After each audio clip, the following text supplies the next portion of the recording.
I feel like I have not done one of these videos in forever, like honestly a year. I think the last time I did a 24-hour readathon was like February of 2025, which is insane because it feels like it was not that long ago. But anyway, I have some time off right now, so I figured it would be a great time to do one again. Awen is very excited about it. She's probably excited that I'm going to be sitting still for a long period of time so she can snuggle with me. Yeah. So the way I do my 24-hour readathons are a little bit different than the traditional ones where people stay up for 24 hours straight and try to read as much as they can in that time. I myself find sleep to be far too valuable. I know that I cannot function if I don't get like at least a full 8 hours of sleep. And it's also really not healthy to do that. So I'm not about to do that. Instead, what I do is I use a timer, and while I am reading, I have the timer going. And any time that I stop to take a break to eat or sleep or anything like that, I stop the timer. And I do this until the timer hits 24 hours or as close to 24 hours as I can get. Normally it takes me about 3 days. I would love to do it in 2 days, but I am getting a bit of a late start to it today because I accidentally on purpose stayed up until 4 a.m. playing Minecraft last night / this morning. So I'm a little late getting started today, but I still am going to try to get, I'm hoping at least 8 hours of reading done today. I have a really exciting TBR for this 24-hour readathon. I actually picked this out like a couple weeks ago, and I've been anticipating this the whole time, so I'm so excited to finally be getting to it. Ewan, oh my goodness, you're silly. So I'll just quickly show you what is on it and then get to reading. First up is Galatea by Madeline Miller. This is a nice small novella, about 100 pages, so I feel like this would be a really great palette cleanser and also maybe give me a boost if I feel like I haven't read very much. Then I have Birthday Girl by Penelope Douglas. This is supposed to be an age gap romance, I believe on the spicier side. It is thick, but I think this would be a really fast read. Then I have The Unworthy by Augustina Bazterrica. So sorry if I'm not saying that correctly. This is the author of Tender is the Flesh, which I read in my last 24-hour readathon, so I figured this one would be perfect for this round. Next is I Who Have Never Known Men by Jacqueline Hartman. I'm really excited to read this. I don't know if I'm going to get to it this video just because I'm not sure that I want to speed read it. It's one that I might want to take my time with, but if I'm in the mood for it, I'm definitely just going to grab it. Then we have Forever Wild by K.A. Tucker. This is a novella that goes in the Simply Wild series. Once again, a very quick read, and it is a cozy romance, which would be a great palette cleanser. Next is Night Bitch by Rachel Yoder. This is a horror, I think about a woman turning into a werewolf or something like that. Sounds super interesting, and I think it's going to be a really fun read. Then I have Volume 2 of A Man and His Cat by Umi Sakurai. This is just a cute little cozy manga about cats. Then I'm hoping to get to Volume 9 of Lore Olympus by Rachel Smith. Once again, another great palette cleanser, and I think I can get through this one pretty quickly. And last on this TBR is The Clinic by Kate Quinn. This is a thriller about a mental asylum, I believe. I'm not sure if I'm going to be getting to all of these books. Honestly, I'm pretty sure I'm not, but I like to have kind of a large TBR, so I have lots of things to pick from. I am definitely a mood reader, so it's great to kind of have a variety of genres to go from as well. I'm not entirely sure what I'm in the mood for right now. These all look pretty fast-paced and interesting. Part of me wants to go with Night Bitch, because I am kind of in the mood for a horror, and this is supposed to be kind of funny as well. Honestly, why not? I'm gonna start with Night Bitch, and I'm gonna start right away, and hopefully this is going to be the perfect first book for this readathon.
just made it to the 5 hour and 36 minute mark, and I also just finished Night Bitch. And this book was a wild ride. I feel like my head is still kind of spinning after it. I don't exactly know what I just read, especially the ending. It was confusing, to say the least. The writing style was definitely unique. I personally really enjoyed it. I can imagine some people would not. It is written in third person, and the main character is often just referred to as the mother. We don't ever get to know her real name, and none of the dialogue has quotations around it. It is all just smushed into the same paragraphs as the descriptions. There are also no chapters. There are parts. It is split into 3 parts, but no chapters to be found. So there's not really good stopping points. Thankfully, I didn't really need those throughout today because I decided to read it all in one sitting, which was kind of crazy for a 238-page book. It took me 5.5 hours to read, but I think it's just because it was so dense. I really was trying to pay attention and think about what I was reading, did all that, and I still don't quite understand it. But I think my brain is mush after this book. The parts that I do get that I really liked was all of the feminine rage that is all throughout this book, especially around the fact that women are often expected to just be stay-at-home moms and not actually pursue their hobbies and passions and dreams. That was a very big point in this book.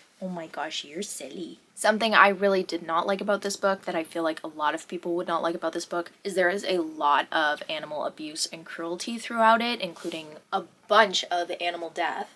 Eowyn, I know it makes me unhappy too, but you don't have to hit me in the face. I kind of figured there was going to be a little bit of it, considering the main character turns into a werewolf slash dog, and dogs are known to obviously hunt things like squirrels and rodents, but it escalated much further than that. So if that makes you uncomfortable, I probably would not read this book. It definitely made me uncomfortable and upset, but I had to keep telling myself it's just a book, it's not real, and keep going. So all of that being said, I think I'm gonna rate this one 4 stars. It would be 5 stars, but the end for me was just not it. I don't understand what was happening, and it kind of ruined the book for me. Like, I thought I was getting it, and then I just didn't. It fell off for me. But before that, it kind of felt like a 5-star read. And if you like weird feminist pieces like Bunny by Mona Awad or The Pisces by Michelle Browder, I think that's the author's name, you would probably like this one as well. Apparently it's been made into a movie, which is crazy to me. I do not see how this could be translated into a movie, but I'm probably going to check it out because I feel like it could be interesting. I just don't see how it's going to translate well. So after that crazy book, I definitely need a different genre completely, and one that I think that I'm going to be able to make progress with and kind of turn off my brain for, because that was a lot of thinking. So I'm thinking about starting Birthday Girl by Penelope Douglas. I don't know how much more reading I'm going to get tonight because I did take quite a few breaks earlier when I was reading Night Bitch. I had an important phone call to make which lasted about an hour, and then I also had to like make supper and do chores around my house. So that definitely cut into my reading time for today. I would love to get to 8 hours before I go to bed tonight, but I'm not sure if that's really gonna happen. If it doesn't, I'm gonna have a lot of catching up to do tomorrow, but I am going to try and read a decent chunk before I go to sleep tonight.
I am now at 14 hours and 43 minutes, so just over the halfway mark. And I just finished Birthday Girl. I spent hours reading this. What is that? It took me like 8 hours to read this book, but it was like almost 450 pages, which is crazy for a romance. It was a very slow burn at first. I want to say like the first 60% or so was very slow, and then it really picked up. I was definitely expecting this book to be freaky. It is an age gap romance where a girl starts dating her ex-boyfriend's father, and it was freaky, don't get me wrong, but not as freaky as I expected considering what everyone always says about it. I actually found the main characters to be pretty normal. This is a romance book where I'm glad you could actually see what the male main character is thinking, because it makes it less, I don't want to say dirty, but I'm going to say dirty for lack of a better word. Apparently this is one of Penelope Douglas's more tame novels. This is the first Penelope Douglas I myself have ever read, so I can't speak for the rest of them, but it was pretty spicy at times and definitely had a lot of uncomfortable situations throughout it, obviously just based on the plot. Now, I think I am going to rate it 4 stars. This would honestly be a 5-star for me, but I'm docking a star because of all of the times it made me cringe. I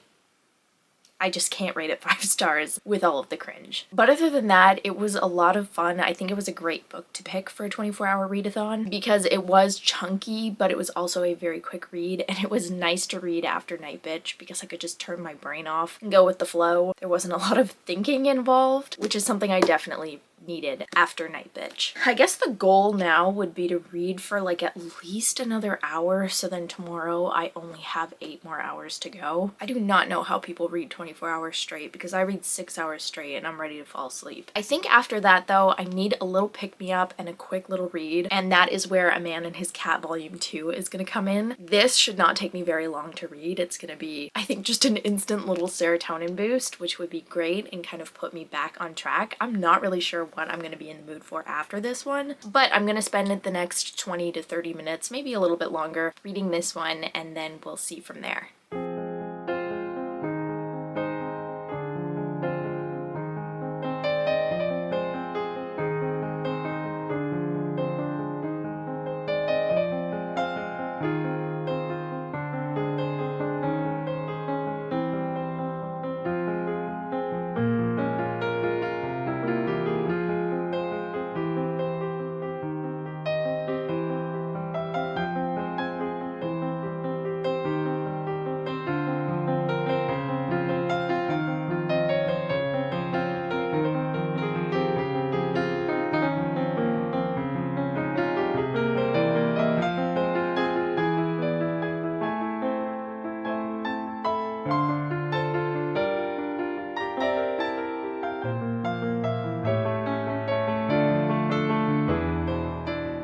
I'm now at 15 hours and 16 minutes, so it did take me, as I suspected, about a half an hour to read A Man and His Cat Volume 2. This one was absolutely 5 stars. So freaking cute. And not only does Fuku Maru, the little kitty on the front, look like my cat Eowyn, he also has a lot of the same mannerisms as Eowyn, including like hitting the lids on cardboard boxes and just being an overall ham. So I really love that. It adds something special to this series for me, and I cannot wait to read more of it. I'm definitely gonna have to get my hands on later volumes. I think there's over 10 at this point, and they're just cute little mangas. Don't take up a lot of space on my shelf, and they're, like I said, an instant serotonin boost. So this was exactly the pick-me-up that I needed to kind of keep me going for this readathon. So now I'm kind of having a hard time. I'm torn between The Unworthy and The Clinic. Lily is hitting my tripod right now. I'm so sorry.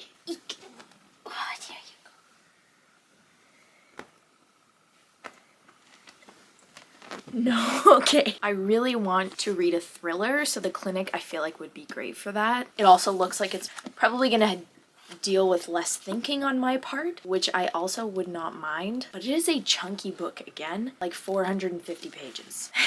I don't know if I want to do another book that's over 400 pages, but at the same time, The Unworthy is much shorter, coming in at 175 pages, so very short, but I know that this one is going to take a lot of brain power, so I'm torn.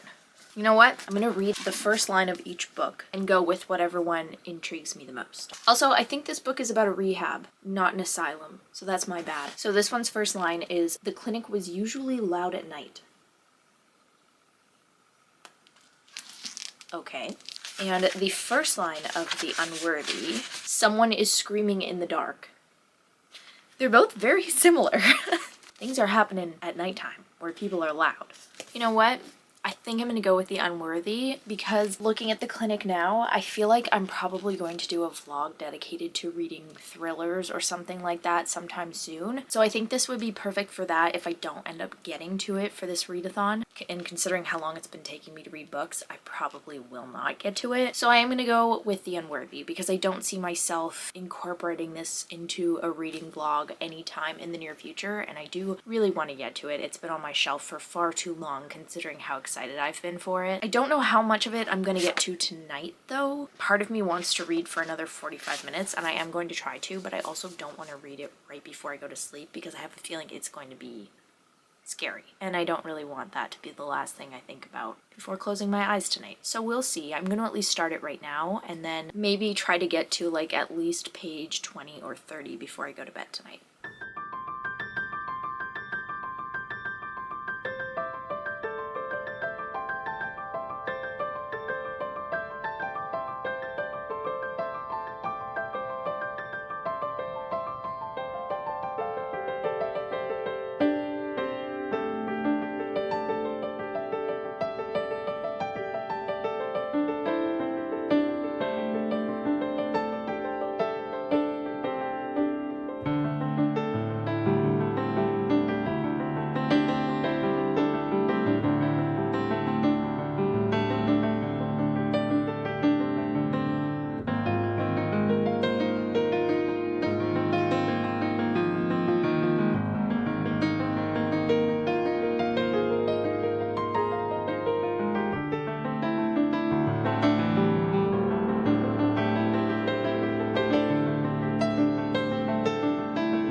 I have now made it 19 hours and 11 minutes into this readathon, and I just finished The Unworthy. Finally. This book dragged. I really wanted to love it. I did. I really thought that the theme and the ideas and concepts behind it were so smart. It was a dystopian world set with like an over-religious cult that was kind of like a convent with nuns, but there was different tiers to the hierarchy, and all of these women were so cruel to each other to try to get further than each other, and for many other reasons that I can't get into right now. It also dealt with the patriarchy and AI and just the destruction of the world, as well as mob mentality, loads of really important topics like that. I just personally could not get into the execution of it. The first 120 pages or so were an absolute snooze fest, and that is like 60% of the book. After that, it started to pick up a bit in pace, but at that point it was so far gone to me that hardly anything could have redeemed it. I found as well that the end was very predictable, so I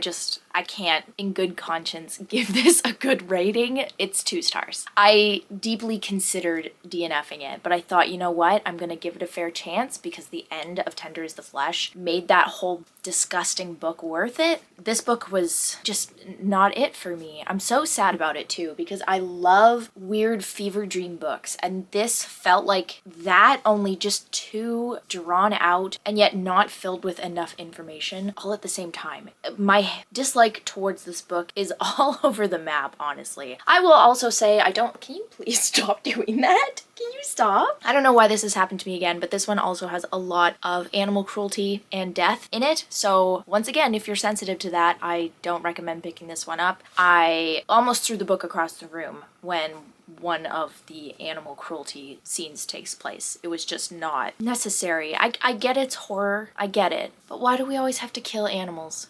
Really? And in such graphic ways as well. I can't. Awen didn't like that either. See? It's just, 2 stars. I'm really sad about it. Now I'm scared to read I Who Have Never Known Men because people compare it to The Unworthy quite often. I'm thinking the writing style is going to be different though. I hope so. Because if that's the thing that makes the 2 books comparable, I don't know about that one. I can tell you this right now, I'm definitely not picking up I Who Have Never Known Men at the moment because I don't want to go into it just expecting to not like it. I feel like my brain also hurts from trying to understand what the hell I was reading in The Unworthy, so I need another brain break. And for that, I think I'm going to start reading Forever Wild by K.A. Tucker. This is once again short, it's a novella, and it's just a cozy romance that takes place with characters and a world that I'm already familiar with. Hopefully this is exactly what I need right now. I don't know how far this is going to take me. It's about 200 pages, so that's probably going to take me, I'm going to guess, at least 3 hours to read. So by the time I'm done this, I'm going to be very close to the end of this readathon. So maybe I'll pick up like Lore Olympus after this. I don't know. We'll see when we get there. But this is what I'm going to go with right now.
I am almost to the end. I'm at 22 hours and 12 minutes right now. And I just read Forever Wild in one sitting. Love, love, loved this. I always have a hard time with novellas. I can never normally get into them because they're not long enough for me to get into. But I think it really helped that I was already in an established world with characters I know and love. And it honestly just felt like bonus content for book 2 from The Simple Wild. So I am gonna rate this 5 stars. It made me laugh. It made me teary at one point. It did everything a romance should do, and I honestly loved it just as much as the first 2, so it would be wrong to rate it any less than 5 stars. This has honestly got to be one of my favorite romance series that I've ever read. I am for sure going to be looking at more stuff by K.A. Tucker in the future, because if any of her books are anything like these ones, I know they're going to be great, and I really mesh well with her writing style. So I do have that to look forward to, but right now I need to figure out what I'm going to do for like the last hour and 45 minutes of this readathon.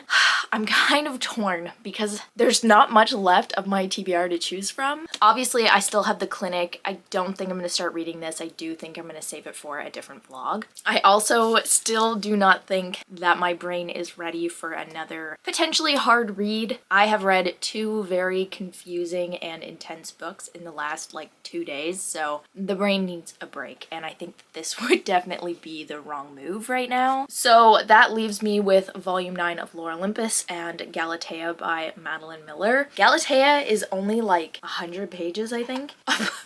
It's not even, it's 56 pages. That's crazy. So this one's very short. If I read this, it's not going to take me to the end. And I don't think Lore Olympus will either. I could be wrong, but there's not normally a lot of like dialogue in Lore Olympus. Don't get me wrong, I could stare at the pictures for an hour. They're beautiful, but I don't know that it's going to take me that long to read. So what I might do is go with Lore Olympus, and if I end up finishing it before I get to 24 hours, I might just pick up Galatea and see how far I can get along with that. If I don't finish this one in the next hour and 45 minutes, that's fine. I feel like I'm going to, but you never know. But yeah, that's kind of the game plan. I think I'm just going to wait to update until I hit the 24-hour mark, and hopefully at that point I can say I've read at least one or both of these books.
I made it to 24 hours for a little while today. I didn't know if I was going to manage that. I thought I was going to have to extend it into a 4th day, but I pushed through and I did it, and I'm so glad that I did, because now I'm going to do anything but read probably for the next 24 hours. I did end up finishing Lore Olympus Volume 9, and I definitely preferred this one more than Volume 8. I read Volume 8 a few weeks ago. I think it was last month or the month before that, and I liked it, but I did not like it as much as the previous ones. I felt like it was missing something that those ones had, so I think I rated it like 4 stars, maybe 3 stars. I already don't remember, but this one was 5 stars. It definitely came back to its roots more and reminded me why I love this series so much. There was a lot more romance in this one. The plot flowed a lot better, and it was just overall cuter than the one before it. So I think this was a great way to, for the most part, end off my readathon. After that, I did have a few minutes to spare, so I ended up getting to page 11 of Galatea. Not very far along. It is still like 20% through the book, but it's good so far. I don't know with how much there is, how invested I'm really gonna get into the story, but it has very high ratings on Fable, so hopefully that's a good sign, and I'm gonna end up really loving it. Not gonna finish it today though, because like I said, I do not feel like reading anymore. I am very happy with this stack of books though. I feel like this is a huge accomplishment. Normally when I do a readathon, I end up reading an audiobook or just not as many physical books. I feel like this was a very successful readathon. Not only did I enjoy most of the books, but I feel like I made a significant dent in my TBR over the past 3 days, and that is what matters most, because I have so many books that I need to get to, and this was a great excuse to just sit down and read. I might be tired of reading right now, but I will never tire of doing 24-hour readathons. It is something that I like to be able to do every once in a while when I have the time. But with all of that being said, I do think I am going to leave this one here. I hope you have a great rest of your week, and happy reading.